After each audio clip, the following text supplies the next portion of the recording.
What's up? We are back again to share another interesting, shocking, or just strange, but very true story with you on Guilty or Not.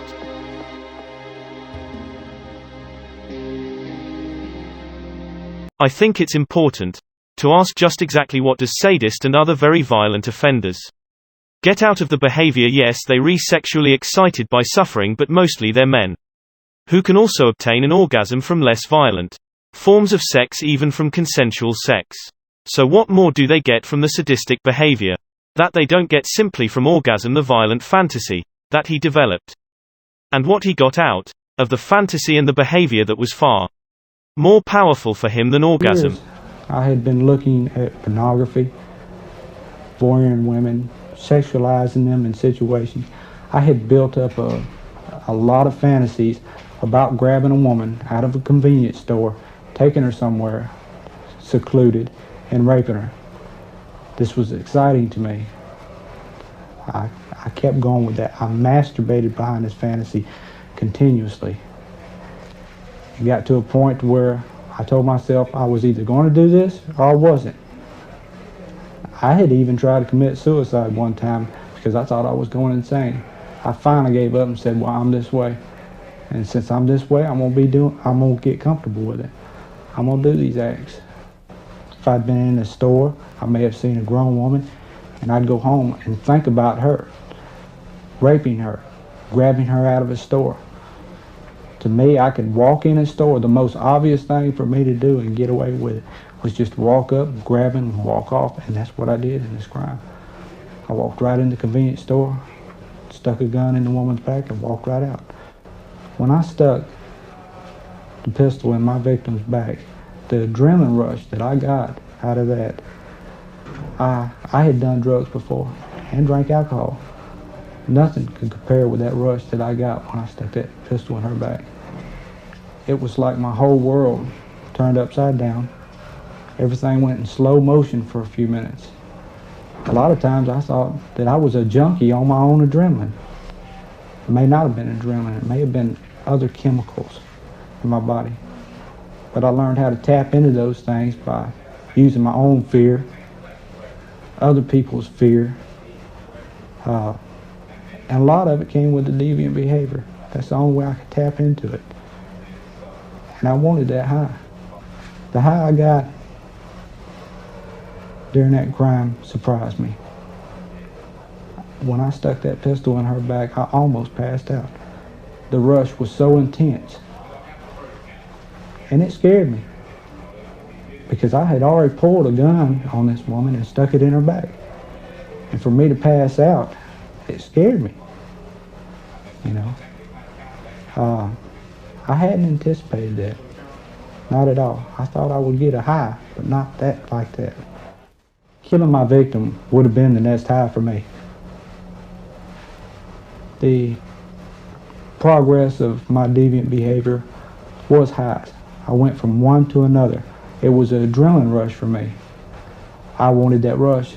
I had to have it. That's what my thinking was. And the night I committed my crime, when I stuck that pistol in my victim's back, I got a rush like I'd never gotten before. After that, everything had went downhill for me. I was feeling worse about it. Sometimes I question if I would have continued. After that, I thought the rape may not be anything, you know. But I thought if I killed my victim, now that would be a real high. This young minister has been accused of child sexual abuse. He's an outstanding member of the community. Widely respected and well liked. He has no criminal record of any sort. Is he guilty, you decide? I had 53 hands-on definite victims, and there are 42 other ones that can be questioned as far as age and so forth is concerned. But I have 53 minor victims.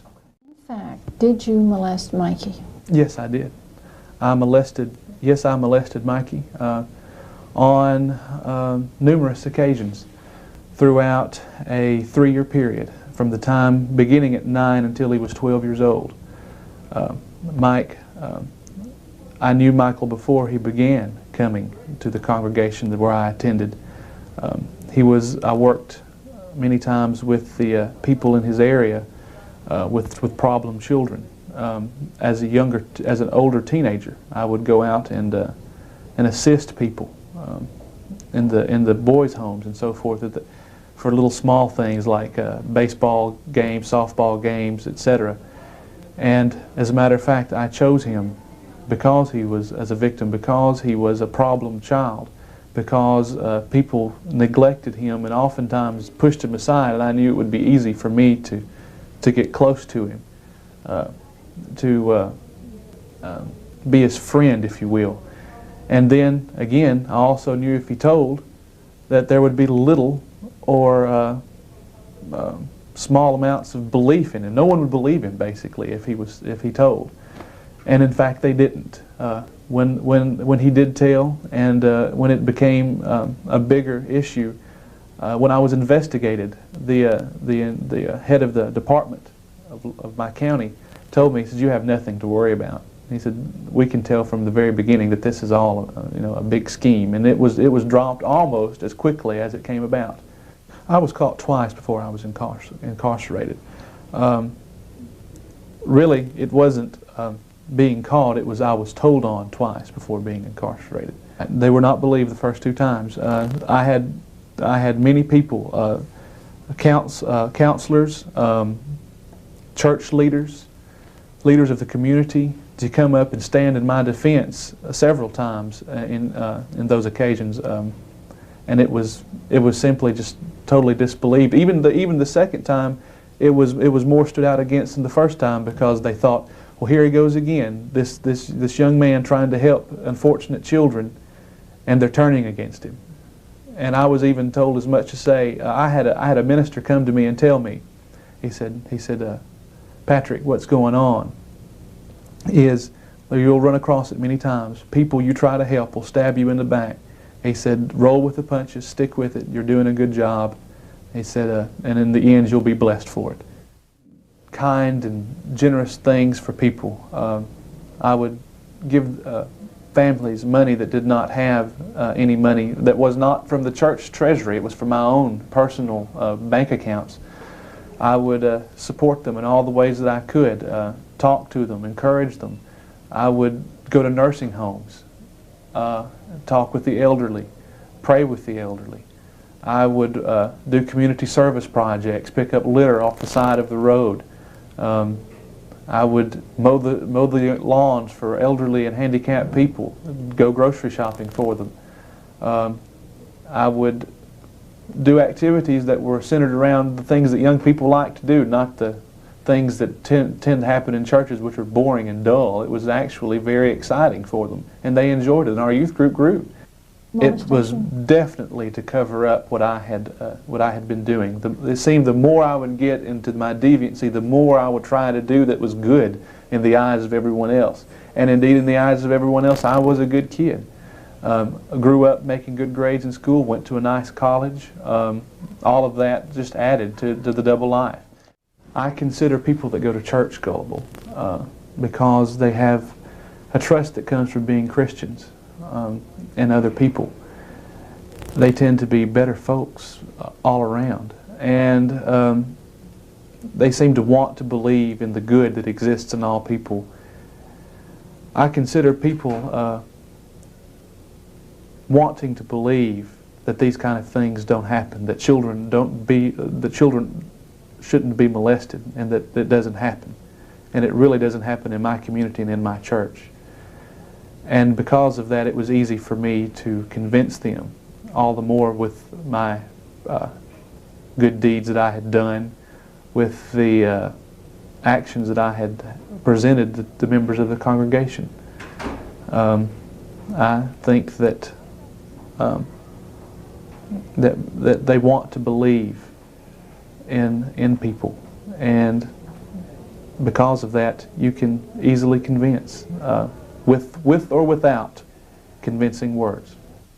They said, "Well, we know this young man. He has been in our community all of his life. We know his parents, his grandparents, his aunts, his uncles. This is not something that he would do. This is not something that goes along with the behavior that we see him in and day out. And that was true, because I was very careful that they did not see that behavior day in and day out. Most of my deviant behavior happened at nighttime and behind the scenes, away and far from any important people who could make those kinds of judgments that, yes, indeed, Patrick is the kind of person who would go around molesting children. Dwayne has been incarcerated. Twice child molestation. The first incarceration was for raping an 8-year-old girl. He tore her vagina so severely she had to be taken to the hospital. Victims I have total, I believe it's 12. Okay. And I would have to really sit down and think about that. Most of my victims are girlfriends, children. Okay. Why did nothing come of it when the children told? Well, like one of my victims, she was rather wild, and it's to have a victim like that, it's very easy to make liars out of them because they don't want to tell what they've been doing to start with. You know, it's kind of like if you tell on me, I'll tell on you. Did you find people easy or hard to fool? It depends on whether they care or not. You know, if people in general, they're going to think what they want to think, and that's basically all there is to it. I mean, if they want to think bad of you, they're going to think bad of you. If they hear something bad of you and they kind of believe it, they're going to believe it, and if they don't, they don't. And something like that, it's hard to believe. In the business I was in, you know, this guy works around children all the time. If he was molesting children, you know, there's no way he couldn't get caught. What was your business? I was night manager of a grocery store. I was in the public a lot. I led a double life. I mean, the store was, I was an entirely different person. Maybe not so much an attitude of the way I acted, but I could honestly be me. You know, I could be a productive person, and a decent person in the community. It was a place where I could say I'm a decent person. You know, when I went home, I had to face this again. You know, I'm not a decent person. I'm an indecent person. I do immoral things. And it was like, you know, and you get at work. For me, if I got at work, you know, I loved to work. I loved to stay at work because I didn't have to go back home and face my real self. When I was first asked the question, when she first asked me the question if I did molest her, then it was like electricity running through my body. You know, it's like being really, I just really got nervous. So basically it was to get over the nervousness, because that's the first telltale sign, you know, is being really nervous and perspiring and such as that. Quiver as my voice is right now, it wouldn't be, you know, I would have worked through that already. It was basically, you know, if the guy really didn't care, it was kind of like an adult conversation, you know, like, you know, come on, guy, you know I'm not going to do anything like that. You know me, if I was talking to somebody I knew. And I would use my job, you know. Look, I've been around children all my life, you know. If I was going to molest a child, don't you think I'd pick a child outside my home and not have it in my home with me all the time? How do I fool people? It's a hard one. You know, I guess I don't really know how to fool them. Just stare them straight in the eye and just tell them, just answer their questions when they ask you. Basically, it's not to be nervous and to look someone in the eye. If you can get to grasp to look someone in the eye, because that's, you know, that's something that's driven in your head all your life. If somebody looks in your eye, you know they're telling you the truth. So if you can stare someone in the eye and tell them a lie, they're going to say, well, you know, the guy didn't even blink, he didn't look away, he's pretty straight here.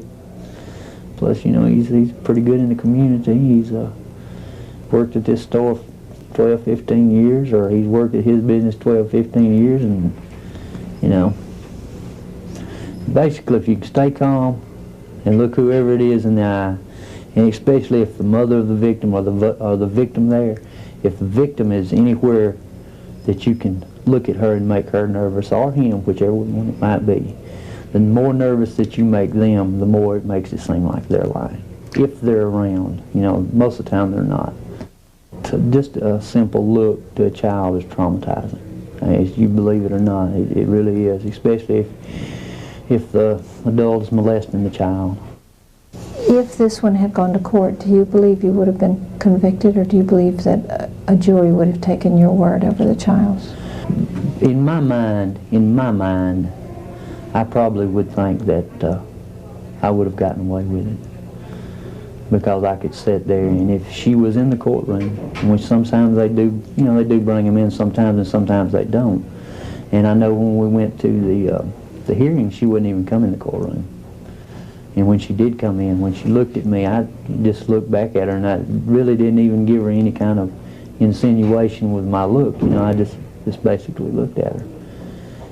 And she went right back out of the courtroom. And if we had went to the court, you know, if we had went to court and we both had been in the courtroom at the same time, then I could have made her nervous enough to make her lie, or make her stumble to make people think she was lying.